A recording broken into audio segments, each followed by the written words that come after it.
in the highest.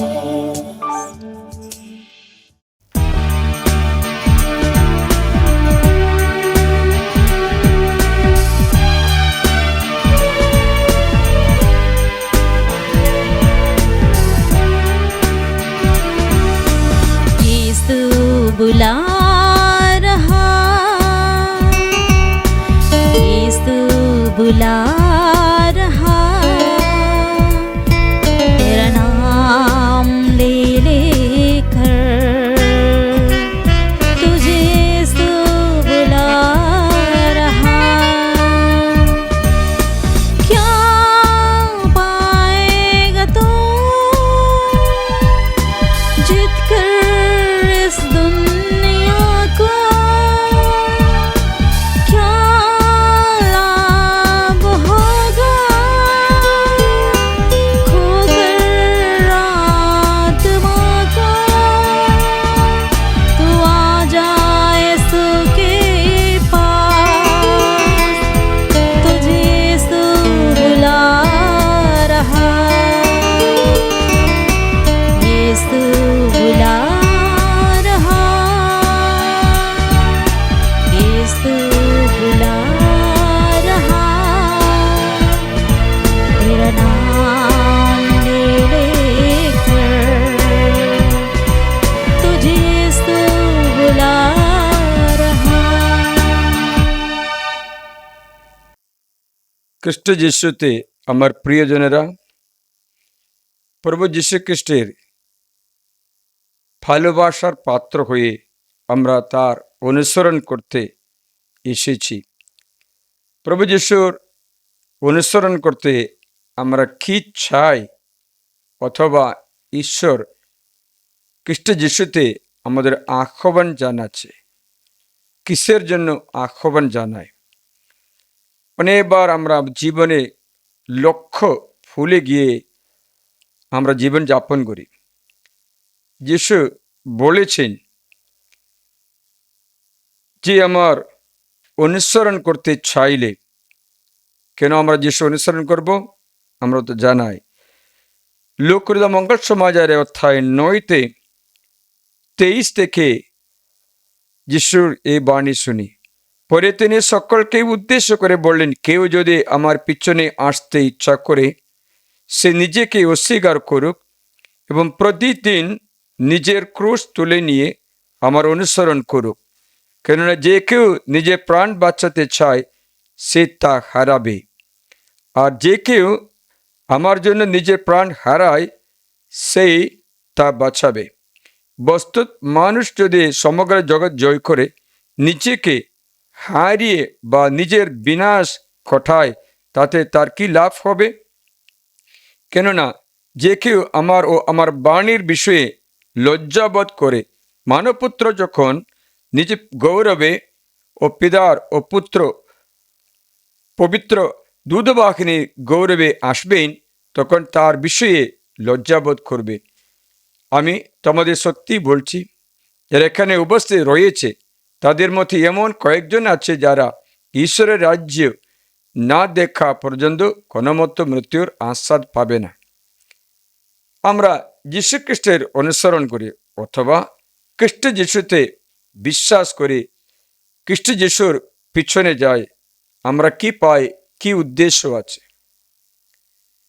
অনেকবার আমরা বললে আমরা পার্থিব কোনো উদ্দেশ্য রেখে সাধারণ অবিশ্বাসী মানুষের মতো প্রভুর উপরে ভরসা রাখে। অবিশ্বাসী যারা বিশ্বাসী নয়, যারা বাপ্তিস্ম গ্রহণ করে না, তারা ঈশ্বরের উপরে ভরসা রাখে ঈশ্বর কাছ থেকে কিছু পাওয়ার জন্য আশায়, হয়তো ঘর, চাকরি, সুস্থতা, ছেলে মেয়েদের ভবিষ্যৎ মঙ্গল, পড়াশোনা, খারাপ অভ্যাস থেকে মুক্তি, জমি জায়গায় ঘর বাড়ি বানানো, অন্য কোনো কিছু পার্থিব উদ্দেশ্যে প্রভুতে ওরা ভরসা রাখে, প্রার্থনা করে। কিন্তু খ্রিস্ট যিশুর উদ্দেশ্য তা নয়। যিশু বলেছেন, আমি এমন একটা রাজ্য স্থাপন করি, আমার রাজ্যে তোমাকে প্রবেশ করাবো, সেই রাজ্য অনন্তকাল চিরস্থায়ী। সেই রাজ্যে প্রবেশ করতে হলে যিশু বললেন, আমার অনুসরণ করো। আমি সেই পথ, সত্য ও জীবন। যারা আমার অনুসরণ করে যে ক্ষণমত্ত বিনাশ হবে না, অনন্ত জীবন পায়। তাহলে প্রভুতে ভরসা রাখার উদ্দেশ্য পার্থিব কিছু নয়। পার্থিব কিছু আমাদের মনে থাকলে আমরা প্রভুতে ভরসা রাখি, তারপরে যখন উল্টা হয় অথবা জীবনে কিছু হয় না, আমাদের বিশ্বাসও সঙ্গে সঙ্গে নষ্ট হয়ে যায়। আমরা অন্য ব্যবস্থা করি, যেমন অন্য কারো কাছে যাই, অন্য দেবতার কাছে যাই, অন্য মানুষের কাছে যাই, অন্য তন্ত্রমন্ত্র করতে যাই, অন্য জাদুটনা করতে যাই, কারণ আমাদের পার্থিব উদ্দেশ্য যেন পূর্ণ হয়। প্রভু যীশু বলেছেন যে আমার অনুসরণ করে সে সবকিছু ত্যাগ করতে বলেছে। প্রতিদিন নিজের ক্রুশ তুলে নিয়ে আমার অনুসরণ করো। সবকিছু ত্যাগ না করে প্রভুর অনুসরণ করতে পারবে না। ত্যাগ করার মানে হচ্ছে খ্রিস্ট যিশু তোমার আনন্দ যদি না হয়, তোমার সর্বস্ব যদি না হয়, কোনো পার্থিব জীবনের জন্য মাত্র হয়, তবে জীবনে সমস্ত দুঃখ বেদনার সময় তুমি বিচলিত হয়ে প্রভুকে ত্যাগ করবে। তা মাত্র না, প্রথম করিন্থীয় 15 অধ্যায় 9-10 পথে যে বচন লেখা আছে সেই অনুসারে আমরা সবচেয়ে দুর্ভাগা মানুষ হয়ে যায়। আমি তোমাদের শোনাচ্ছি, 18 পথ শুনবে। 1 Corinthians chapter 15, 18 এবং 19। আর যারা খ্রিস্টের নিদ্রা গেছে তারাও একেবারে বিলুপ্ত।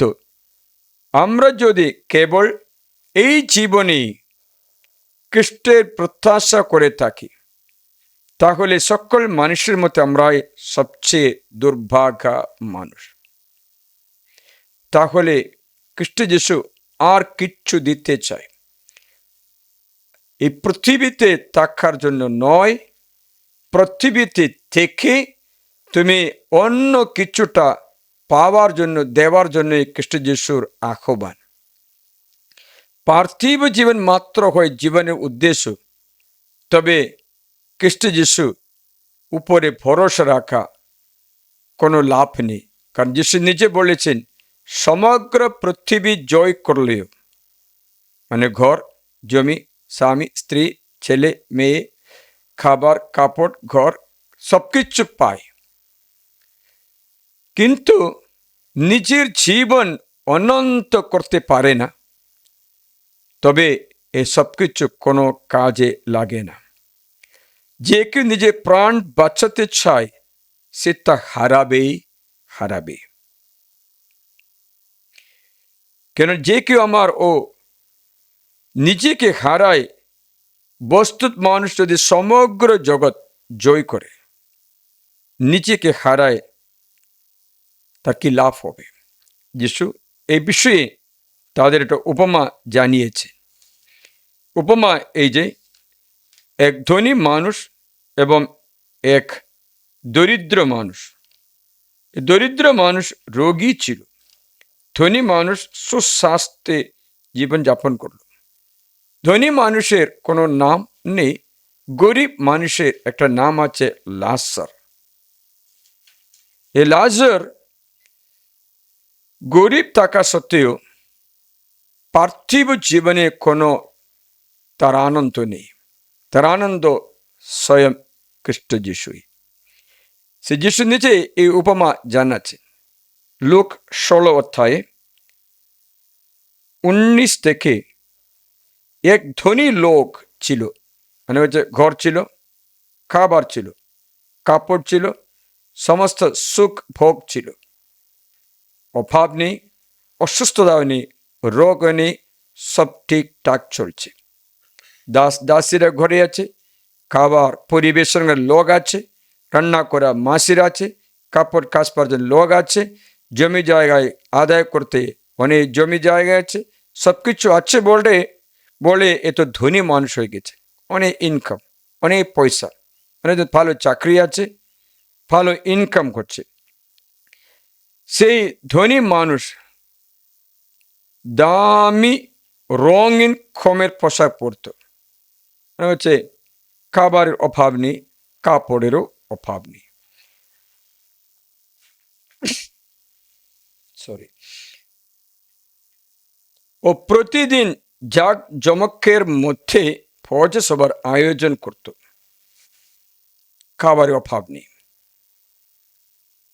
সবকিছু ঠিকঠাক চলছে, কোনো অসুবিধা, কোনো ঝগড়া, কোনো অশান্তি কিছু নেই, বাড়িতে শান্তি আছে, সুস্বাস্থ্য আছে, কোনো রোগ নেই, কোনো ডক্টর দরকার নেই, চিকিৎসা সব ঠিকই আছে।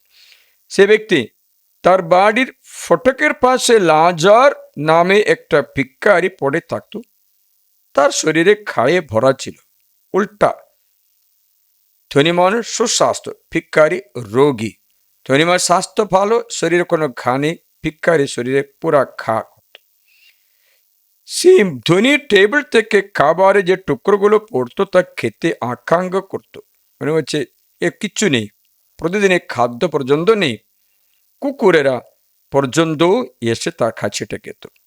মানে হচ্ছে সবকিছু পার্থিব, সবকিছু ওর নেই, সুখ নেই, পার্থিব সুখ নেই, তার স্ত্রী নেই, ছেলে মেয়ে সুখ নেই, ইয়ে খায়, কুকুর চেটে খায়, মানে হচ্ছে কোনো চিকিৎসার ব্যবস্থা নেই, শরীরে বাহিক রূপে দেখলে পুরা খারাপ, পুরা দুঃখ বেদনার মানুষ, পুরা অভাবের মানুষ, বস্ত্রহীন মানুষ, রোগগ্রস্ত মানুষ, কিন্তু তার অন্তর পবিত্র ছিল, তার অন্তর ধনবান ছিল। বাইরে ভিক্ষারি ছিল, অন্তরে ধনবান ছিল। কিন্তু ধনী মানুষের কোনো নাম নেই, কারণ স্বর্গে যাওয়া ব্যক্তির মাত্র নাম আছে, নরকে যাওয়া ব্যক্তির কোনো নাম নেই। ধনী মানুষের বাইরে খুব ধনবান, অন্তরে খুব গরিব। আন্তরিকতা, বিশুদ্ধি, পবিত্রতা, ঈশ্বর অন্বেষণ, স্বর্গরাজ্য, স্বর্গে যেতে হবে, মরণের পরে জীবনে কোনো বিশ্বাস কিচ্ছু মনে রাখছে না। সেই এখন ভালো মতো, আজকের মতো আমরা ভালো মতো জীবনযাপন করে, সবার চোখে ভালো ব্যক্তি, অনেক পয়সা, অনেক বন্ধু বান্ধবেরা আসছে, সব নাচানাচি করে, খাওয়া দাওয়া করে, পিকনিক করতে, সবটা ঠিক, কিন্তু পৃথিবীর জীবন মাত্র আছে। নিজের জীবনকে বাঁচায়, নিজের জীবনের খুশি করে, নিজের জীবনের দুঃখ দূর করে। গতকাল এবং আজও একজন আমাকে বিরক্ত করে বলতে থাকে, বাড়িতে ঝগড়া, স্বামী স্ত্রীর মধ্যে ঝগড়া আছে। আমি বললাম, ঝগড়া থাকার কারণটা কি? স্বামীর মতো স্ত্রী কাজ করে না, স্বামীর অসুবিধা, স্বামী কাজ করে, স্ত্রী ঘুমায়। স্বামী চাইছে তার মতো উঠে, তার মতো কাজ করে তাকে সাহায্য করতে, ও কোনো কিছু নেই, ও স্বামী রাগ করে মারবে। ও বলছে আমি স্বামীর সঙ্গে ঘর করবো না, চলে যায়। আমি প্রশ্ন করি, চলে গেলে কোথায় যাবে? যাই হোক, পার্থিব জীবনে দুঃখ ভরা জীবন হচ্ছে। এই দুঃখগুলো যদি সম্পত্তি রূপে গ্রহণ করলে তোমার আধ্যাত্মিক জীবন ঠিক করতে পারত, কিন্তু ওটা ঠিক করতে চায় না, শারীরিক সুখ মাত্র চায়, তার মানে ঘর ছেড়ে চলে যাও। আরো জন এসে বলল, দেখো আমি রাগারাগি করতাম আমার স্ত্রীর সঙ্গে, ও স্ত্রী কয়েকবার কি করলো, এই রাগারাগি ঝগড়া করাটা অডিওতে রেকর্ড করে রাখলো। আমি বিচলি কথা বললাম, মারবো বলেছিলাম, অনেক কথা বলেছিলাম রাগে, কিন্তু আমি হাতে মারিনি, শরীরে মারিনি, কোনো শারীরিক পীড়াপিড়ি করিনি, মুখের কথায় পীড়াপিড়ি করেছি। সেসব রেকর্ড করে এখন কেস করেছে আমি ডিভোর্স চাইবো বলে। মানে হচ্ছে ও স্ত্রী ভাবছে আমি একটু শান্তি চাই, আমার স্বামী শান্তি দিতে চায় না, আমি একটু ভালো জীবনযাপন করতে চাই, আমার স্বামী তা দিতে চায় না। মানে শারীরিক দুঃখ বেদনা সহ্য করতে চিনে না, ও জানে না, ও চায় না। মানে হচ্ছে লাশার রোগী হতে, মানে শারীরিক দুঃখ বেদনা সহ্য করতে চেয়েছিল, সেটা চেয়ে তার জীবন পরিশুদ্ধ করতে চেষ্টা করল। কিন্তু এই ব্যক্তি এটা চায় না, সে ডিভোর্স চাইছে। মনে করো ডিভোর্স করে নিতে পারো, একা থাকতে পারো, খাওয়া দাওয়া করতে পারো, ভালো মতো কাপড় পরতে পারো, পৃথিবীর শান্তি অনুভব করতে পারো। মরণের পরে আধ্যাত্মিক জীবন যদি শূন্য, সে ব্যক্তির কোনো লাভ নেই, তার ধন সম্পদের কোনো প্রয়োজনও নেই। কি হলো, এক সময় সে ভিক্ষারি মারা গেল। ভিক্ষারি কোনো চিকিৎসা নেই, তার জন্য আগে মরে গেল। তার আর স্বর্গদূতেরা এখন পাল্টা হয়েছে, তাকে বয়ে নিয়ে গিয়ে আব্রাহামের কোলে রাখলেন। মরে যাওয়ার পর মাটি দেওয়া হয়নি, স্বর্গে বহন করে নিয়ে গেল। সে ধনীও মরল এবং তাকে কবর দেওয়া হলো। পাতালে ভীষণ যন্ত্রণায় আক্রান্ত হয়ে সে চোখ তুলে বহু দূর থেকে আব্রাহামকে তার কোলে লাজারকে দেখতে পেল। তাই জোর গলায় বলে উঠল, পিতা আব্রাহাম, আমার প্রতি দয়া করুন, লাজারকে পাঠিয়ে দিন, যেন সে আঙ্গুলের ডগাটুকু জলে ডুবিয়ে আমার জিহ্বা জুড়িয়ে দেয়, কারণ এই আগুনে শিখায় আমি ভীষণ যন্ত্রণা পাচ্ছি। আব্রাহাম বললেন, বৎস, মনে রাখো, তোমার মঙ্গল তুমি জীবনকালেই পেয়েছ। সমস্ত মঙ্গল জীবনকালে পেয়ে গেছে, মরণের পরে কিচ্ছু নেই। জীবনের উদ্দেশ্য পৃথিবীর মাত্র না, অনন্ত জীবনের উদ্দেশ্যে আছে। তুমি জীবনকালে সবকিছু পেয়েছো, আর লাজার তেমনি অমঙ্গল পেয়েছে, রোগ ব্যাধি, বস্ত্রাভাব, খরভাব, কোনো চিকিৎসার অভাব, সবকিছু কষ্ট পাচ্ছিল। এখন সেই এখানে সান্ত্বনা পাচ্ছে, আর তুমি ভীষণ যন্ত্রণা ভুগছ। জীবন উল্টে যায়। খ্রিস্ট যিশুর আহ্বান কিসের জন্য? অনন্ত জীবনের জন্য, স্বর্গরাজ্য জীবনের জন্য। পৃথিবী এত সুন্দর হলেও পৃথিবীর পরে যদি শূন্য হয়, তার কোনো লাভ নেই। যিশু ডাকছেন, এই আহ্বান করছে, আমার অনুসরণ করো। করতে চাইলে তুমি সবকিছু ত্যাগ করতে হবে। মানে হচ্ছে আদা আদা অনুসরণ করলে হবে না, অল্প দিকে অল্প দিকে সম্পূর্ণরূপে অনুসরণ করো। অনুসরণ করতে চাইলে তুমি যিশুকে চিনতে হবে। সে কে? না চিনে অনুসরণ করতে পারবে না। সে কে দিচ্ছে? খ্রিস্ট যিশুকে যদি ভালো না ফাঁসো, তোমার আনন্দ বিষয় না হো, তবে তুই তাকে অনুসরণ করতে পারবে না। প্রিয়জনেরা, খ্রিস্ট যিশু বললেন, আমার অনুসরণ করতে চাইলে ত্যাগ করতে হবে সবকিছু। এর মানে নেই তুমি পৃথিবীতে ভিখারি হয়ে যাও, পৃথিবীতে তোমার জমি জায়গাগুলো বিক্রি করে এদিকে ওদিকে ঘুরে বেড়াও, এর মানে নেই। ত্যাগ করো মানে পিতামাতাকে ত্যাগ করো, মানে পিতামাতাকে ছেড়ে দিতে তা নয়। বলছে, আমাকে অনুসরণ করতে চাইলে সে সবকিছু ত্যাগ করো, ত্যাগ করে আমার অনুসরণ করো, না তো হবে না, না তো হবে না। বাইবেল বলছে,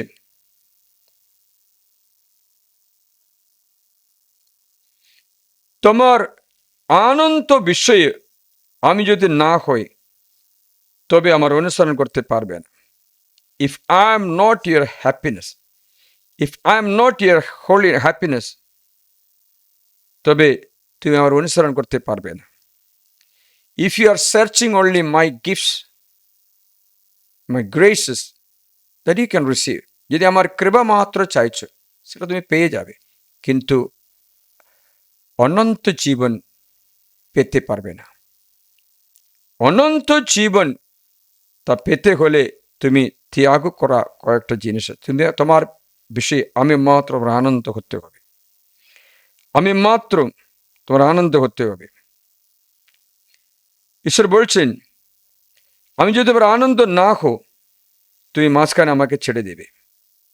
কষ্ট আসলে ছেড়ে দেবে, দুঃখ আসলে ছেড়ে দেবে, কোনো ব্যথা বেদনা আসলে ছেড়ে দেবে। কারণ তোমার আনন্দ যিশু নয়, তোমার আনন্দ যিশু নয়, তার জন্য তুমি তাকে একদম তাড়াতাড়ি ত্যাগ করে দেবে। যিশু বলেছেন, আমাকে আনন্দ মনে করে আমার অনুসরণ করলে, যিশু বললেন, তুমি সবকিছু জীবনে ফেরত পাবে। মানে হচ্ছে পিতামাতা, ভাই বোন, ছেলে মেয়ে, সবকিছু তুমি ফেরত পাবে। কিন্তু আমার জন্য এগুলো ত্যাগ করলে সবকিছু তুমি ফেরত পাবে, সবকিছু। এর সঙ্গে আছে অনন্ত জীবনও পাবে, অনন্ত জীবন। আজকে প্রার্থনার উদ্দেশ্য তাই, অনন্ত জীবন, অনন্ত জীবন, অন্তবিহীন জীবন। এটা ঈশ্বর ফ্রি দান করে। এই বাইবেলে যীশু খ্রিস্ট বলছেন যে আমরা অনুসরণ করে সে পৃথিবীতে সবকিছু পাবে, তা মাত্র নয়, অনন্ত জীবনও পাবে। এই অনন্ত জীবন যিশু মাত্র দান করতে পারবে, যিশু মাত্র দান করতে পারে। বাইবেল থেকে বচনটা শোনায়, লুকুর মঙ্গল সমাজের এই বাণীটা আমরা শুনব। দেখি লুকুর মঙ্গল সমাজের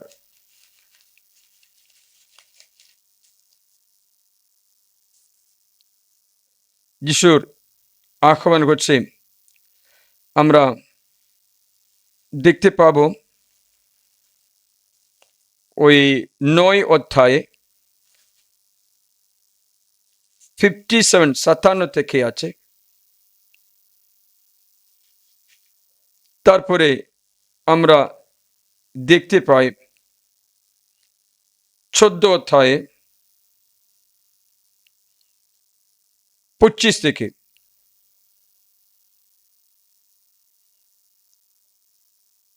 অথবা মার্ক রচিত মঙ্গল সমাজের 8 অধ্যায়ে 34 থেকে 34, 34 অধ্যায় পথে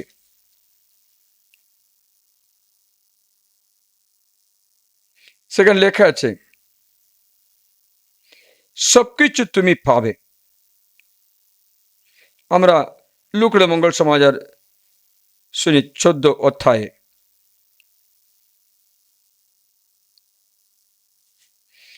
25 থেকে ঈশ্বর শোনাচ্ছে। I will read.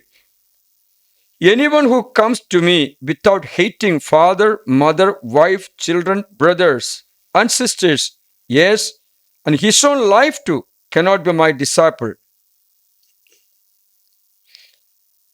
যে সবকিছু ত্যাগ না করে, বাবা মা ভাই বোন সবকিছু ত্যাগ না করে আমার শিষ্য হতে পারবে না। মানে হচ্ছে খ্রিস্টের আহ্বান এত কঠিন লাগছে, সবকিছু ত্যাগ করতে বলেছে। তাই ঈশ্বর বলেছেন, সবকিছু ত্যাগ করলে এই জীবনকালে তুমি সবকিছু পাবে এবং অনন্ত জীবন পাবে।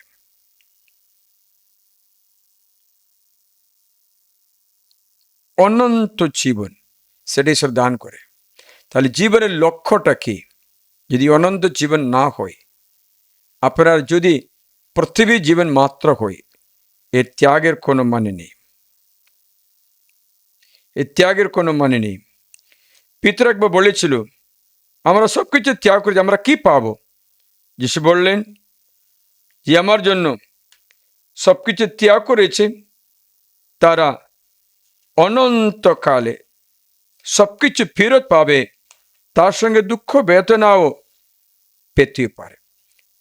কারণ এই জীবনে প্রভুর অনুসরণ করতে হলে আমরা একটা লড়াইতে আছে, সেই লড়াইতে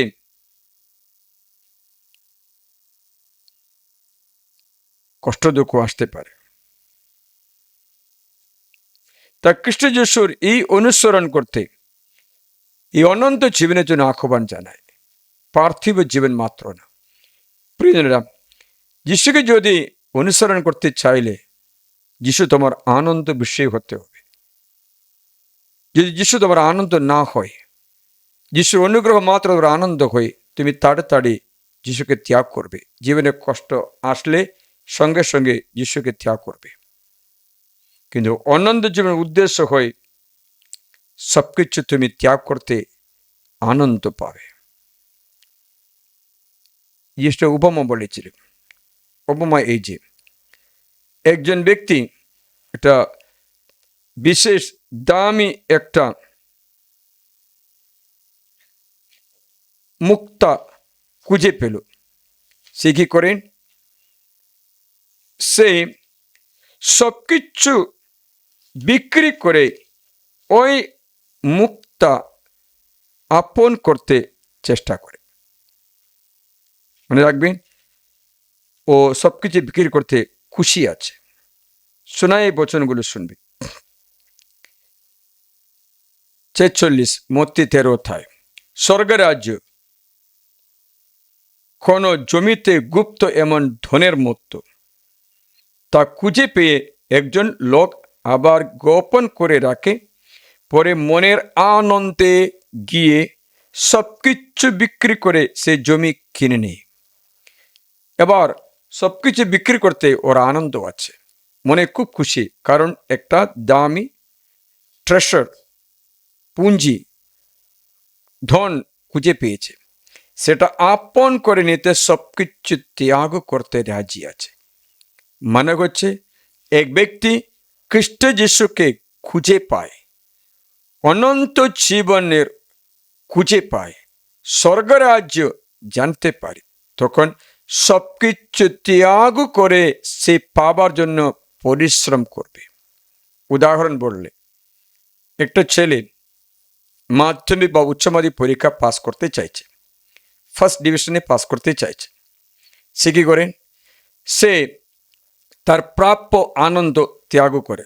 যেমন টিভি দেখা ত্যাগ করছে, মোবাইল দেখা ত্যাগ করছে, খেলা করা ত্যাগ করছে, বা সুন্দর সুন্দর খাবার যেমন খেলে মাছ, মাংস, আইসক্রিম সব খেলে ঘুম আসবে, সেগুলো ত্যাগ করছে।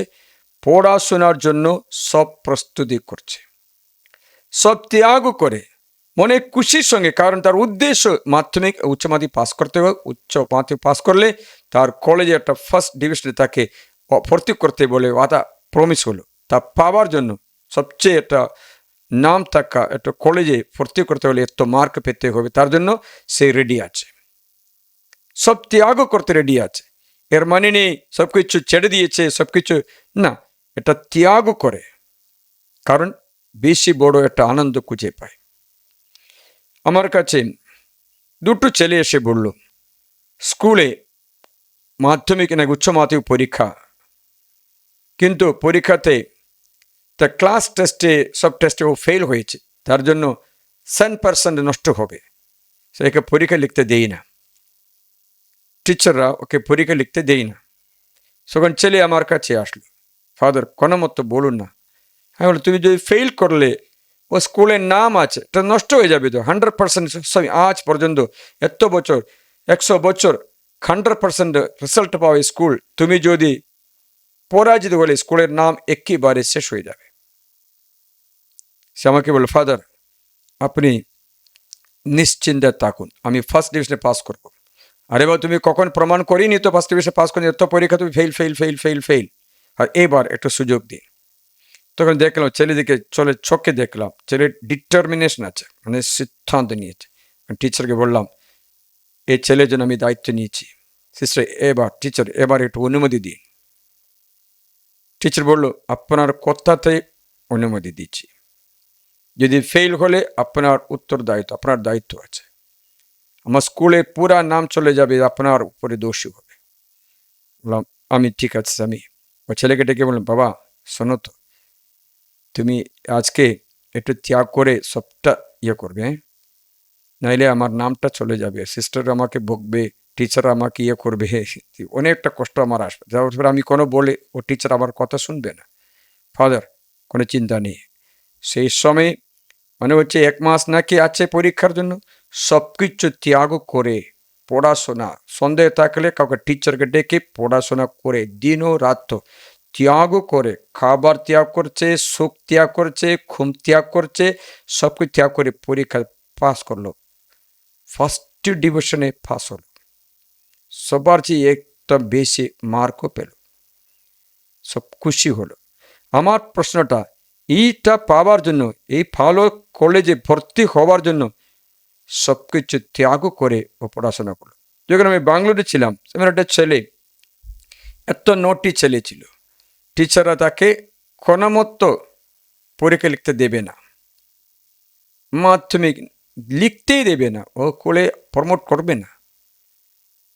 এখন স্টুডেন্ট ব্লেসিং ডেতে সে আসলো, এত নটি বই, এত নটি, সবার দুষ্ট, সবার দিকে ঝগড়া, অশান্তি, খেলা, নেশা, অনেক স্বভাব খারাপ। সে আসলো, আশীর্বাদের সময় যীশুখ্রিস্টকে তুমি গ্রহণ করলে তোমার অনন্ত জীবন গ্যারান্টি, পার্থিব জীবনেরও ঈশ্বর দেখাশোনা করবেন। ঈশ্বর আমার রাখাল হলে তোমার সমস্ত দরকার মিটিয়ে দেবেন, অনন্ত জীবনও পাবে। সে বাক্য তার হৃদয়ে স্পর্শ করল। সামসঙ্গে 23 শেষ করলো, ভালো মতো পাপ স্বীকার করলো। তারপরে সকলের সঙ্গে যে ঝগড়া ছিল তার ক্ষমা চাইলো। ছেলে খুব ভালো হচ্ছে, টিচারের সঙ্গে ঝগড়া করলো, টিচার আমাকে একটা আশীর্বাদ দিন। আমি ঠিক আছে, সিস্টার কথা মনে করলো না, টিচার আশীর্বাদ করে দিল, ক্ষমা চাইলো সব। পরে পার্টিতে বসে একদম শ্রদ্ধার সঙ্গে পড়াশোনা করলো, পবিত্রতার মধ্যে প্রজ্ঞা দান করলো, পরীক্ষা লিখলো, ওই স্কুলে টপ মার্ক ও পেল। স্কুলে যখন টপ মার্ক পাওয়া ব্যক্তির নামগুলো একটি লিপি ফলকে লিখিয়ে স্কুলে রাখবে, ওদের প্রথম নাম তার হলো ওই বছরে। সিস্টাররা আশ্চর্য হলো, টিচাররা বললো, তুমি কপি করেছো, তুমি এত দুষ্ট কি করে পাস হবে, তুমি কোনো কপি করেছো, তুমি কোনো ফাউল করেছো। সিস্টাররা দুবার নাকি ওর একবার নাকি তার পেপারগুলো ফেরত নিয়ে আবার টেস্ট করতে চেষ্টা করলো, আরো বেশি মার্ক পেল। ও আশ্চর্য, তখন ওকে জিজ্ঞাসা করলো, তোমার কি হলো? আমার উদ্দেশ্য হলো আমি সবকিছু ত্যাগ করে, মীমাংসা করে, প্রার্থনা করে উদ্দেশ্যে পরিশ্রম করলাম, পেলাম। সবাই তাকে স্কুলে প্রশংসা করলো। আমার চিন্তাটা হচ্ছে, এই ছেলে সবকিছু ত্যাগ করছে কিসের জন্য? এই উদ্দেশ্যে। মানে বলছে স্বর্গরাজ্য যদি তোমার যিশুর অনুসরণ করার পিছনে স্বর্গরাজ্য তোমার ইচ্ছা হয়, স্বর্গরাজ্য মানে পানাহার বিষয় নেই, ঈশ্বরকে হৃদয়ে, ঈশ্বরকে আনন্দ বিষয় মনে করে ঈশ্বর ইচ্ছা বিরুদ্ধে সবকিছু ত্যাগ করাকে বলে স্বর্গরাজ্য। ঈশ্বর ইচ্ছা বিরুদ্ধে যা কিছু আছে সবকিছু ত্যাগ করে শুধু স্বর্গরাজ্যের জন্য। যদি বাবা মা বাধ্যা করে তাকে ত্যাগ করে, স্ত্রী বাধ্যা করে তাকে ত্যাগ করে, সবকিছু মানে হচ্ছে সেই স্বর্গরাজ্যের জন্য সহন জীবন যদি হতে হয়, সেই বেছে নেওয়াকে বলে যিশু তার আনন্দ বিষয়। যিশু তার আনন্দ বিষয় হলো সবকিছু ত্যাগ করে, বাবা মাকে ত্যাগ করে, ছেলে মেয়েকে সব ত্যাগ করে, সবকিছু ত্যাগ করতে রাজি আছে। তখন যিশু বললেন সে ব্যক্তি বাবা মাকে ফেরত পাবে,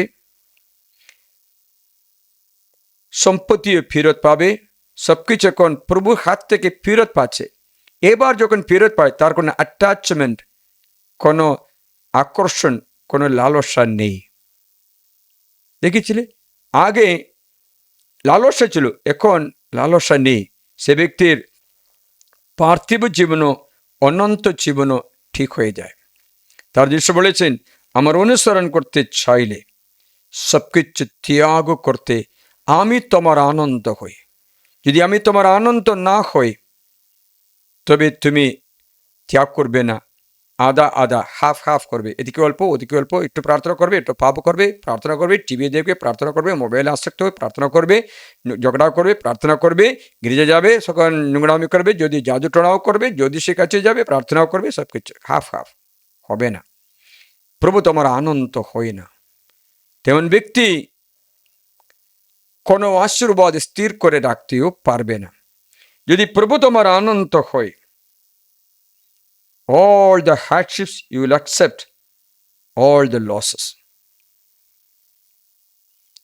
প্রভু তোমার আনন্দ হয়।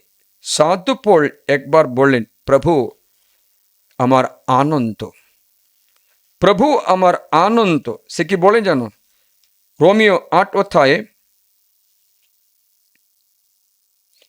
28 থেকে আছে, তো আমি 28 থেকে পড়বো না, আমি পড়ছি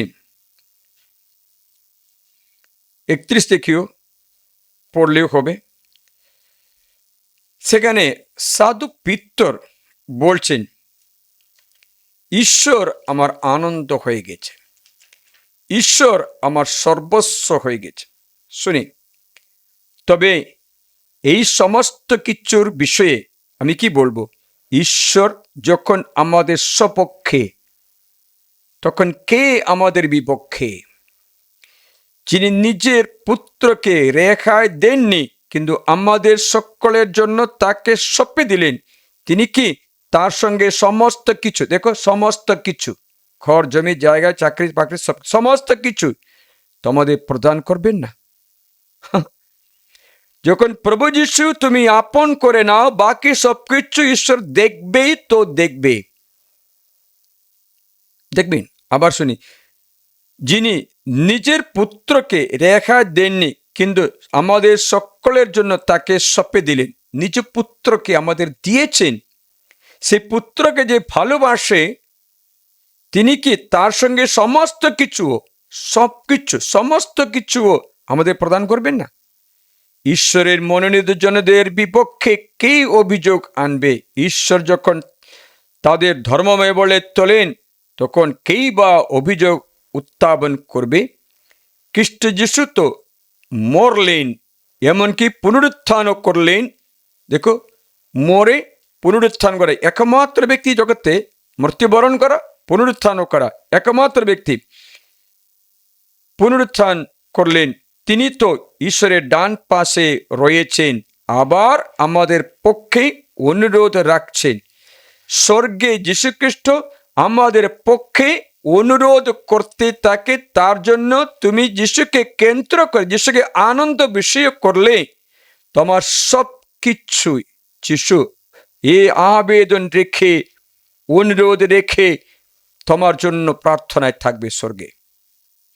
খ্রিস্ট যিশু তোমার আনন্দ বিষয় হয়, তাকে মনোনীত করে ব্যক্তির সব বিষয়ে খ্রিস্ট যিশু স্বর্গে আবেদন রাখবে। তাই খ্রিস্টের তেমন ভালোবাসা থেকে সাধু বলছে, কে আমাদের বিচ্ছিন্ন করতে পারে? সাধু বল ভালোবাসে পড়লো, কোনো ক্লেশ না, বা সংকট না, কিংবা নির্যাতন না, ক্ষুধা না, বস্ত্রভাব না, কিংবা কোনো বিপদ না, কোনো তলোয়ার না, কি তা করতে পারে? কখনো এসব কিছু যিশুতে কে তোমাকে ও আমাকে দূর করতে পারবে না, কারণ যিশু প্রেমের বিষয় হয়ে গেছে, আনন্দ হয়ে গেছে। এমনটি লেখা আছে, তোমার খাতিরে আমাদের সারাদিন মৃত্যুর খাতে তোলা হচ্ছে, আমরা বাধ্য মেষের মতো গণ্য, কিন্তু যিনি আমাদের ভালোবেসেছেন তারই দ্বারা আমরা ওই সব কিছুতে বিজয়ীর চেয়েও অধিক বিজয়ী হই। লুক, দেখো,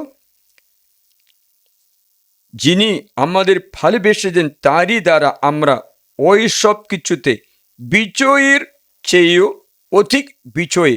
বলো, পৃথিবীতে খারাপ হবে জীবন? কখনো না। অমঙ্গল হবে জীবন? কখনো না। কোনো ক্লেশে, কোনো অভাবে, বস্ত্রাভাবে, খাবার অভাব, কোনো কিছুতে রাখলেও চিরস্থায়ী নয়। ওটা ব্যবস্থা করবেন। কেননা আমি নিশ্চিতভাবে জানি যে মৃত্যু বা জীবন, স্বর্গদূত, আধিপত্য বা শক্তিবৃন্দ, বর্তমান ও ভাবি কালের কোনো কিছুই, ঊর্ধ্বের বা অতলের কোনো প্রভাব কিংবা কোনো সৃষ্ট বস্তু, কিছুই আমাদের প্রভু যীশু খ্রিস্টতে নিহিত ঈশ্বরের ভালোবাসা থেকে আমাদের বিচ্ছিন্ন করতে সক্ষম হবে না। দৃঢ় প্রেম, এই দৃঢ় ভালোবাসা খ্রিস্ট যিশুতে একদম 100% ভালোবাসায় বিষয় হলে কোনো কিছুই আপনাকে আল্লাহতা করতে পারবে না। দুঃখ হোক, কষ্ট হোক, বেদনা হোক, স্বর্গদূত হোক, নরকদূত হোক, শক্তিবৃন্দ হোক, বর্তমান হোক, ভাবিকাল কোনো কিছুই ঊর্ধ্ব থেকে অতল গহ্বরতে কোনো কিছুই সৃষ্ট বস্তু ও সৃষ্ট জন্তুও আমাদের আলাদা করতে পারিবে না। এত ভালোবাসা পাত্র। আমার প্রশ্ন এই যে তোমার জীবনে খ্রিস্ট যিশু এত গভীর ভালোবাসার পাত্র হয়েছে কিনা? আমরা কখনো যিশুকে অত ভালোবাসছি না। আমরা ভালোবাসি খাবার, ঘর, চাকরি বাকরির জন্য। কষ্ট দুঃখ হলেও ভালোবাসা প্রভু মাত্র যথেষ্ট।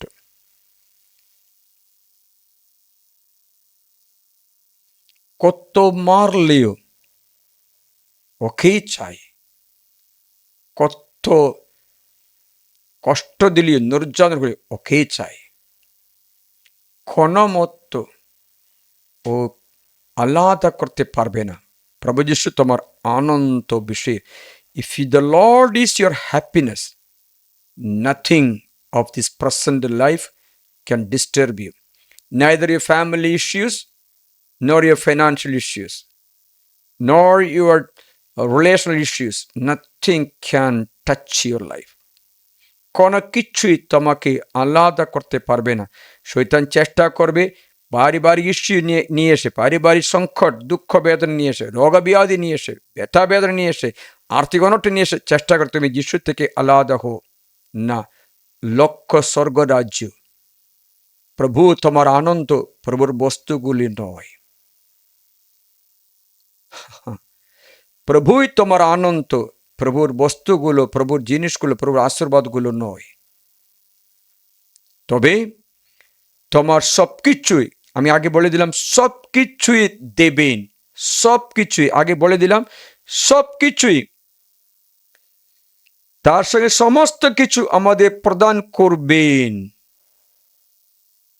সবকিছু মঙ্গলের মাত্র পরিণত করবেন। কষ্ট দুঃখও মঙ্গলে পরিণত করে দেবেন। প্রিয়জনরা, এত ভালোবাসার গভীরতায় চলে আসা সাধু পৌল একবার বলেছেন, দেখো আমার পক্ষে জীবন মানে খ্রিস্ট, মরণ মানে লাভ। জীবিত থাকলে খ্রিস্ট যিশুর জন্য, মরণ হলে তার সঙ্গে সংযুক্ত থাকব। সাধু বলছে সবকিছু আমি ত্যাগ করি, সবকিছু ত্যাগ করি, কারণ খ্রিস্ট যিশুতে প্রকাশিত এই স্নেহ আমি খুঁজে পেলাম, স্বর্গরাজ্য দেখতে পেলাম। সাধু বল নিজের সম্বন্ধে কি বলছে জানো? ও তৃতীয় স্বর্গ পর্যন্ত পৌঁছে গেল। কোথায় পর্যন্ত? তৃতীয় স্বর্গ। তো কত স্বর্গ আছে তাহলে? একটাই? এটা ভুল করে, স্বর্গ একটা না, তিনটে স্বর্গ আছে। বাইবেল অনুসারে তিনটে স্বর্গের কথা বলে। প্রথম স্বর্গ যেখানে আমরা বাস করি, এই আকাশ, এ স্বর্গ। দ্বিতীয় স্বর্গ, সেখানে শয়তান বাস করে। তৃতীয় স্বর্গে ঈশ্বর বাস করে। বুঝতে পেরেছিলে? এই তৃতীয় স্বর্গে আমরা যেতে পারি, তত স্বর্গ। দ্বিতীয় স্বর্গে শয়তান বাস করে। বাইবেল লেখা আছে, জানি না বাংলাতে কিরকম লিখিয়েছে কি জানি, পড়ে শুনে দেখি।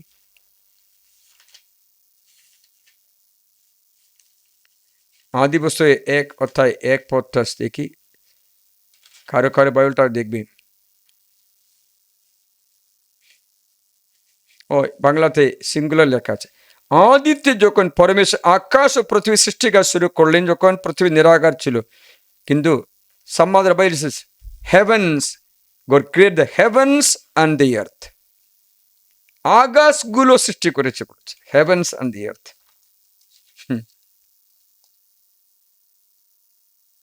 আবার সাধু পৌল বলছেন, এই দ্বিতীয় স্বর্গে শয়তান বাস করে বলে এফেসীয় অধ্যায় 5 না দেখি 6তে 12 থেকে শুনবে, 12-13। এখন চলে আসবো রোমিও 12-13 শুনি। Ephesians chapter 6 verse 12 verse দেখি, কেননা আমাদের সংগ্রাম রক্ত মাংসের কোন শত্রুর বিরুদ্ধে নয়, কিন্তু সমস্ত আধিপত্য, দেখো, কর্তৃত্বের বিরুদ্ধে, অন্ধকারময় জগতের অধিপতির বিরুদ্ধে। অন্ধকারময় জগতের অধিপতি আছে, ঊর্ধ্বলোকের, ঊর্ধ্বলোক না, ঊর্ধ্বলোকের বহুবচন, ঊর্ধ্বলোকের মন্দ আত্মার বিরুদ্ধে। তাই ঊর্ধ্বলোক না, ঊর্ধ্বলোকের বহুবচন। The spirit of evil in the heavens, ঊর্ধ্বলোকের বহুবচন। আমরা শ্রদ্ধা করছে কি জানি না, ঊর্ধ্বলোকের মন্দ আত্মার বিরুদ্ধে। বুঝতে পারছে কত স্বর্গ হচ্ছে? 3টে স্বর্গ। একটা তো আমরা বলি আকাশে, আমরা স্বর্গ বলি, স্বর্গে তারা নক্ষত্র আছে। এই পৃথিবী এর উপরে একেবারে প্রথম স্বর্গ। তার জন্য আদি অবস্থায় আমরা এদেন বাগানে কি বলে রাখছে? স্বর্গ। পারুদিসা স্বর্গ, সেখানে আদম হওয়াকে রাখলেন। সেখানে শয়তান আধিপত্য করলো, মানুষের পাবে বলে পৃথিবীর উপর আধিপত্য করলো। দ্বিতীয় স্বর্গ হচ্ছে ঊর্ধ্বলোকে, ঊর্ধ্বলোকের সেখানে আছে ঊর্ধ্বলোকের মন্ত্রবাতের বিরুদ্ধে। এই জন্য পরমেশ্বর পরিধান করবে। তাহলে কত লোক আছে? 3টে। এদের তৃতীয় লোক স্বর্গরাজ্য, সেখানে ঈশ্বর বাস করে। তা সাধু বলছেন, মনে হচ্ছে 2 কোরিন্থীয় অধ্যায় 12-তে সাধু বলছে, আমি একজনকে চিনি, সে তৃতীয় স্বর্গ পর্যন্ত উপরে তোলা হলো। 12 অধ্যায় শুনবি।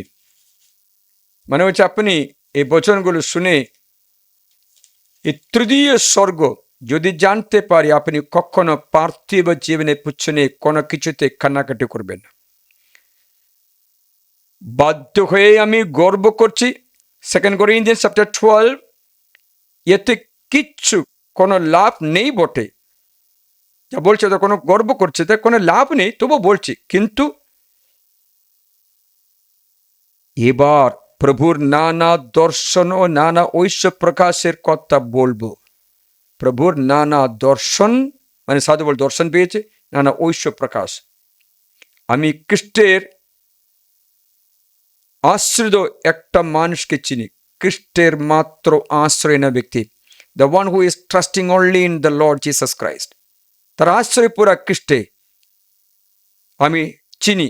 14 বছর আগে, শরীরে কিনা জানি না, ও শরীরে কিনা তাও জানি না, ঈশ্বর জানেন। তেমন মানুষকে তৃতীয় স্বর্গ পর্যন্ত কেড়ে নেওয়া হয়েছিল। আর তেমন মানুষের বিষয়ে আমি জানি, ঈশ্বরে শরীরে বা শরীরে কি ও শরীরে তা আমি জানি না, ঈশ্বর জানেন। পরমেশ্বরে পরম দেশে কেড়ে নেওয়া হওয়া পর সে মানুষ এক কথনীয় এমন কথা শুনেছিল যা মানুষের উচ্চারণ করতে নেই। এমনই ভাষা শুনলো, এমনই স্বর্গ দেখলো। সে দেখা সাধু পর সব কিছু সহ্য করে বলেন, কে আমাকে এই খ্রিস্ট যিশুর এই স্বর্গ থেকে, এই যিশুর ভালোবাসা থেকে বঞ্চিত করতে পারে? সে দেখলো, বুঝলো, এত দামি জমি, পুঞ্জি রাখা, একজন ধন সম্পত্তি রাখা, মণিমুক্তা রাখা জমি খুঁজে পেলে বাকি সবকিছু ত্যাগ করে। মানে হচ্ছে বাকি সবকিছুতে কোনো আনন্দ আকর্ষণ নেই, কিছু ঘটলেও অভাব নেই, অসুবিধাও নেই, অভিযোগও নেই, কারণ আমি খুঁজে পেয়েছি স্বর্গরাজ্য। সে আনন্দ পাওয়া সাধু বলছেন, কেউ আমাকে ওটা থেকে বঞ্চিত করতে পারবে না। মানে এত ভালোবাসায় পড়লো। তৃতীয় স্বর্গ দেখে, ডেমাস্কাসে যাত্রা যিশুকে দেখে, নানা দর্শন পাওয়া সাধু বুঝতে পেরেছে পৃথিবীর জীবন স্বর্গরাজ্যের জন্য প্রস্তুতি জীবন মাত্র আছে। সেই স্বর্গরাজ্য খ্রিস্ট যিশুর রাজা, স্নেহ রাজা, তার নিয়ম ভালোবাসা, তার রাজ্যে কোনো ক্ষতি কারো হবে না, তার জ্ঞানে পরিপূর্ণ হবে পৃথিবী। সে রাজ্যের চিহ্ন ঈশ্বর বলে, নেকড়ে বাঘ, নথর পশু একসাথে ছড়ে বেড়াবে, সিংহ গরুর মতো বিচ্ছালি খাবে, চন্দ্রবড় আস্থানে একটা বাচ্চা হাত বাড়াবে, কিচ্ছু ক্ষতি কোনো ব্যক্তি করবে না। দেখো, সেই আনন্ত লোক, সেই স্বর্গলোক দেখতে পেয়ে সাধু বলছেন এই পৃথিবীতে কোনো কিছুতে আমরা অসুবিধা নেই। নির্যাতন করা হলো, অনেকবার মারলো, অসুবিধা নেই, অভিযোগ নেই, অসুবিধা নেই, কোনো কিচ্ছু বলে না, কারণ স্বর্গ রাজ্য খুঁজে পেয়েছে, আনন্দ খুঁজে পেয়েছে। ঈশ্বর আমাদের এই স্বর্গ রাজ্যে প্রবেশ করানোর জন্য পাপ বাধা দূর করতে, পাপ বন্ধন দূর করতে, নিষ্কলঙ্ক করার জন্য তার রক্ত বহন করে, যা রক্ত দান করে, তা দিয়ে আমাদের শরীর আত্মা প্রাণকে বিশুদ্ধ করে পাপ বন্ধন কেটে দিয়ে বলে আমার কাছে এসো, আমি তোমার এই আনন্দ লোকে প্রবেশ করাবো। খ্রিস্ট যিশু এই আনন্দ লোক, এই স্বর্গের রাজ্য দেখিয়ে দিল পিতরকে, যাকবকে, যখনকে তাওয়ার পাহাড় দিবে রূপান্তরে। তখন তারা কি বললেন, এখানে থাকা আমাদের পক্ষে কত সুন্দর, কত রমণীয়, কত মনোহর, কত মনোরম, আমরা এখানে থাকবোই, এখানেই থাকবো। মানে ওই যে স্বর্গীয় আনন্দ পাওয়া। পিতর যাকব যখন ঈশ্বর থেকে আলাদা করতে চায় না, একবার পিতর একটা ভুল কাজ করলো, সঙ্গে সঙ্গে অনুতপ্ত হয়ে কান্নাকাটি করে অনুতপ্ত হয়ে কেনতে ফেললেন। পরে যিশু তাকে শান্ত বলেছে, পিতর তুমি আমাকে ভালোবাসছো? প্রশ্ন একটা, তুমি আমাকে ভালোবাসছো? হ্যাঁ আমি ভালোবাসছি। পিতর তুমি আমাকে ভালোবাসছো? এদের সকলেছে, হ্যাঁ আমি ভালোবাসছি। পিতর তুমি আমাকে ভালোবাসছো? তিনবার তার বিশ্বাস স্বীকারোক্তি করে তাকে টেনে বুকে রাখলো। পিতর বলেছেন, আমি মরণ পর্যন্ত তোমাকে ভালোবাসি, তুমি আমার আনন্দ, তুমি মাত্রই আমার আনন্দ। তাই আমি বই লিখলাম, তুমি আমার আনন্দ, আর কেউ নয় আমার আনন্দ, তুমি আমার আনন্দ, তুমি আমার সর্বস্ব। সে পিতর রোমে ক্রুশে দেওয়ার সময় বললো, আমি যোগ্য নয় আমার গুরুর মতো আমাকে উল্টা করে মাথা নিচে পা উপরে ক্রুশে দাও বলেছে, সেরকম করলো। ক্রুশে দেওয়ার আনন্দ, মৃত্যুতেও আনন্দ, কষ্টেও আনন্দ, কোনো বাধা ওকে রুখাতে পারছে না, বন্ধ করতে পারছে না, আটকাতে পারছে না, কারণ যিশুতে ভালোবাসা ভরে গেল। পল দেখলেন আনন্দ, পিতর দেখলেন তাবর পাহাড়ে মতি 17 দিব্য রূপান্তর দেখে, when Peter, John and Jacob saw the glory of heaven, the power of God, the heaven and the happiness they received with God, they never wanted to lose it. ওরা আঁকড়ে ধরে নিল, ওরাই ওদের সৌভাগ্য হলো। মার্তা মারিয়ার কথা বাইবেলে লেখা আছে লুকানো মঙ্গল সমাচারে। সেখানে এই মার্তা, এই মারিয়া যিশু কি করলেন, এই মারিয়া অবদগ্রসিত একটা মেয়ে ছিল মনে হয়, বাইবেলে লেখা আছে। সেই মারিয়া, তার মধ্যে 7টা মারাত্মক আত্মা ছিল, 7 ডিমন স্পিরিট। তা জানতে গেলে মার্ক 16:9 পথে লেখা আছে, মার্ক 16:9, 7 ডিমন স্পিরিট, 7টি অবদগ্রসিত হয়ে দুঃখ বেদনা চটপট করা এই মেয়ে, যিশু তাকে মুক্ত করে দিলেন। মেরিয়া, তোমার সমস্ত পাপ ক্ষমা করে দিচ্ছে, তোমাকে মুক্ত করেছে। সেই সময় মারিয়া স্বর্গরাজ্য দেখতে পেয়ে, প্রভুকে দেখতে পেলেন। সে মারিয়া তারপরে যিশুর চরণ ছেড়ে চলে যায় না, যিশুর চরণে বসে, লুক 10:38 থেকে লেখা আছে, মারিয়া যিশুর চরণে বসে যিশুকে গ্রহণ করে যিশুর কথা শুনে তার আনন্দ। মার্তা বললো, ওকে পাঠাও, যেন আমি এটা কাজ করছি তো, রান্নাবান্না কাজ করতে পাঠাও, আমাকে সাহায্য করতে পাঠাও। মার্তা তুমি ব্যস্ত বিভিন্ন বিষয়ে, একটাই দরকার, মেয়েরই খুঁজে পেলেন, মারিয়াটা খুঁজে পেলেন, তার কাছে আলাদা করতে পারবে না, কেউ আলাদা করতে পারে। একবার যিশুকে আনন্দ করা ব্যক্তি সবকিছুর অর্থ বুঝতে পারে, প্রভুকে ছাড়তে পারে না, অনন্ত আনন্দ তার অন্তরে ভরে যায়। কিন্তু আমরা কখনো যিশুকে ভালোবাসার কেন্দ্র করে না। যিশুকে যদি ভালোবাসে তবে যিশু বললেন, আমার সমস্ত কথা ও মেনে চলবে, বলতে দরকার নেই আমরা তার মধ্যে বসবাস করব, কিচ্ছু বলতে দরকার নেই, ও নিজে তা করতে থাকবে।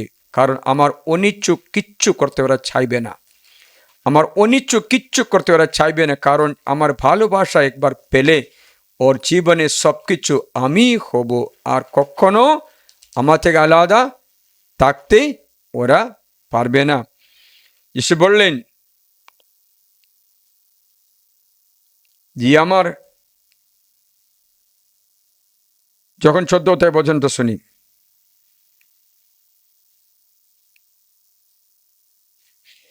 যে আমাকে ভালোবাসে, 24 থেকে 24, জন 14:24, যে আমাকে ভালোবাসে না সে আমার বাণী মেনে চলবে না। 23 থেকে শুনি, 23, যিশু তাকে উত্তর দিলেন, যদি কেউ আমাকে ভালোবাসে তবে সে আমার বাণী মেনে চলবে, আর আমার পিতা তাকে ভালোবাসবেন এবং আমরা তার কাছে আসবই আর তার কাছে করব আমাদের নিজেদের বাসস্থান, স্বর্গ অনুভব, স্বর্গরাজ্যে তার হৃদয়ে স্থাপন করবে। যে আমাকে ভালোবাসে আমাকে ছেড়ে যেতে পারবে না, তার মধ্যে আমি আসব, তাহলে বাকি সব কিছুই ঈশ্বরের যত্ন থাকবে, তোমাকে কোনো বাধা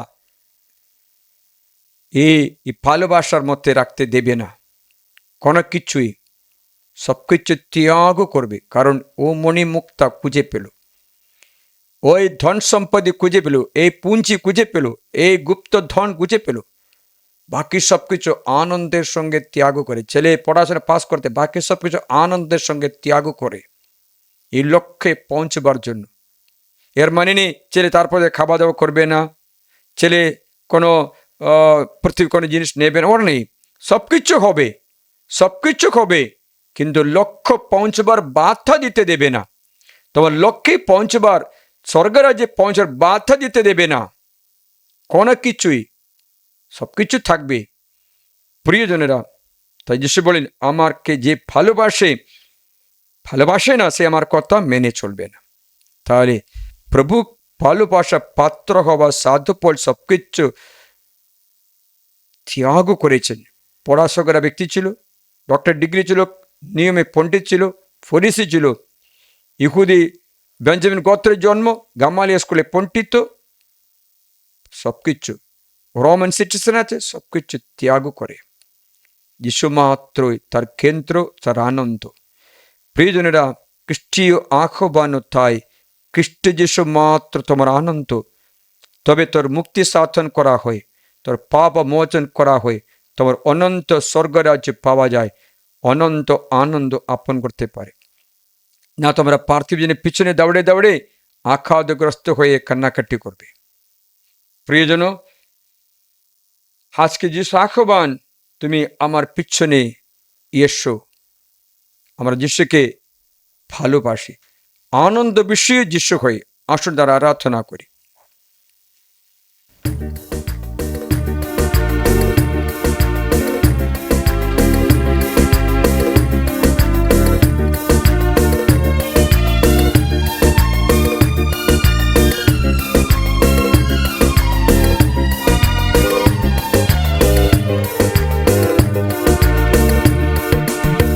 करते हैं हम वंदना, तेरी आराधना।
আমরা প্রভু যিশুকে ভালোবাসতে আনন্দ বিষয় হতে শামসুনের 16:11 পথে তুমি আমার আনন্দ, হেপশিবা তুমি আমার সর্বস্বই, তোমার ডান পাশে চিরন্তন সুখ।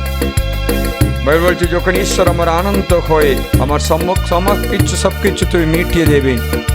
সামসঙ্গীতে লেখা আছে ঈশ্বর তোমার আনন্দ হয়ে আমার সবকিছু দরকার ও মিটিয়ে দেবেন। When the Lord is my happiness, He fulfills all my needs. The Lord is my happiness, He fulfills all my needs. যখন ঈশ্বর আমার আনন্দ হয়ে আমার সমস্ত প্রয়োজন ও পূরণ করবে। Let us listen to this word, Psalm 37, verse 4. Make Yahweh your joy and He will give you your heart's desires. ঈশ্বর যখন আনন্দ বিষয়ে হয়, ঈশ্বর তোমার প্রেমের বিষয়ে হয়, বাকি সবকিছু আমরা ফ্রি পাবই। এই বাক্য যেন আমাদের উল্লেখ করা হয়। ঈশ্বর আমাদের আনন্দের বিষয় হয়। প্রভুতে আনন্দ করো, তিনি তোমার মনোবাঞ্ছা পূরণ করবেন। প্রভুতে আনন্দ করো, তিনি তোমার মনোবাঞ্ছা পূরণ করবে, সবকিছু পূরণ করে দেবে বলে প্রমিস করা যীশু খ্রিস্ট। কিন্তু আনন্দ প্রভুতে, প্রভুর বরদানে নয়। আনন্দ প্রভু যিশুতে। যেমন একটা মেয়ে একটা ছেলের প্রেমে পড়ে, ওটা ছেলে মেয়ে প্রেমে পড়ে, সে প্রেম কাটতে না পিতামাতা না ভাই বোন না কেউ পারে, কারণ সেই চোখে তার মেয়ে মূল্যবান, বাকি সবকিছু মূল্যহীন। তা সাধু বলে একবার বলেছেন, খ্রিস্ট যিশুর খাদিরে আমি নিজের জীবনকে কোনো মূল্য দিচ্ছি না, নিজের জীবনকে কোনো মূল্য আমি দিচ্ছি না, কারণ আমার চোখে আমার শরীর কোনো মূল্যবান মনে করি না। কারণ এইটাই, যিশু আমার আনন্দ, ঈশ্বর আমার আনন্দ। কিন্তু আমি যদি নিরূপিত পথে শেষ পর্যন্ত দৌড়তে পারি ঈশ্বরের অনুগ্রহে, তবে আমার নিজে প্রাণীও কোনো মূল্য দেব না, কোনো মূল্য নেই। ঈশ্বরের অনুগ্রহে শুভ সম্বাদের পক্ষে সাক্ষ্য দেওয়ার যে সেবা দায়িত্ব প্রভু যিশু আমাকে যিশু থেকে পেয়েছি, তা যদি সম্পন্ন করতে পারে, তবে আমার নিজের প্রাণেও কোনো মূল্য দেব না। জীবনে কোনো মূল্য দিতে চাই না, মূল্য যিশু মাত্র। জীবন নষ্ট করলে, পীড়িত করলেও, অত্যাচার হলেও আমার জীবনে কোনো মূল্য আমি দেই না। তার জন্য কোনো কিছুতে আমি বিচলিত হব না। I never value even my body. I never value it. For me the value is the Lord. I never value my body. তার শরীরে কষ্ট হলেও ওর কোনো চিন্তা নেই, কারণ প্রভু মূল্যবান। The Lord become the object of love, the subject of love, the object of love, the subject of conversation and the point of meditation. সবকিছু প্রভু হয়ে যায়। এই আশীর্বাদ, এই অভিষেক তুমি যাচনা করো, তবে তোর মনোবাঞ্ছা পূর্ণ হবে। প্রার্থনা করে যিশু যেন তোমার আনন্দ হয়। এই আনন্দ যেমন গীত সঙ্গীতে অথবা আমরা পড়ি ওই পরম গীতে, এত আনন্দ, বাকি সবকিছু তুচ্ছ। সেই খ্রিস্ট যিশু তোমার আনন্দ হবার জন্য যদি আনন্দ, বাকি সবকিছু ত্যাগ করবে, বাকি সবকিছু তুমি ত্যাগ করবে, কারণ এই আনন্দ তুমি নষ্ট করতে চাইবে না। সেই আনন্দ পেতে তুমি আশা করে যিশুকে ভালোবাসতে যেন শিখো। অনন্ত ভালোবাসে, কোনো কি তোমাকে ঈশ্বরকে আলাদা করতে যেন না পারে। আশীর্বাদ করি, তার সঙ্গে সবকিছু দান করি, প্রার্থনা করি। একাত্মকতা শুনে অনেক ব্যক্তির ইনফেকশন, ইউরিনারি ইনফেকশন, ব্যাকবোন মেরুদণ্ডে রোগ ব্যাধিও, লিভার স্ক্লেরোসিস রোগ সুস্থ হতে দেখতে পাচ্ছে। কারো লিভার বড় হচ্ছে, তার জন্য কষ্ট পায়, লিভারে জল জমা একটা ব্যক্তিকে সুস্থ করে দেখতে পাচ্ছে। প্রভু সবকিছু দান করে থাকেন, কোনো অভাবে রাখতে চায় না, কারণ তোমার আনন্দ খ্রিস্ট যিশু মাত্র। তার দেওয়া বরদান নয়, তার থেকে পাওয়া ঘর জমি সব কিছু নয়, খ্রিস্ট যিশু মাত্র তোমার আনন্দ, সেই মাত্র তোমার কেন্দ্রবিন্দু, তোমার বিষয়ে, তোমার আনন্দ বিষয়ে। তারপরে আমি প্রার্থনা করি, আশীর্বাদ দান করি, প্রার্থনা করি। সকলে হাঁটুপাত করুন।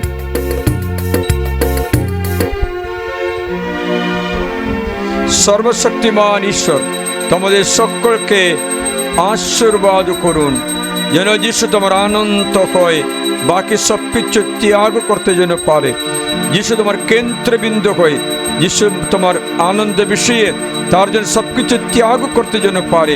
সব কিছু তুমি ফেরত পাবে, কারণ তার যিশুর খাদ্য থেকে ফেরত হয়। হারানো ছেলে যেইভাবে ফেরত পেয়েছে, যখন পিতা তার আনন্দ হয়, পিতা তার আনন্দ হয়, সব ঘরে ফিরে আসলো, পিতাকে চাইলো, তখন বাকি সব কিছু পিতা দান করলেন।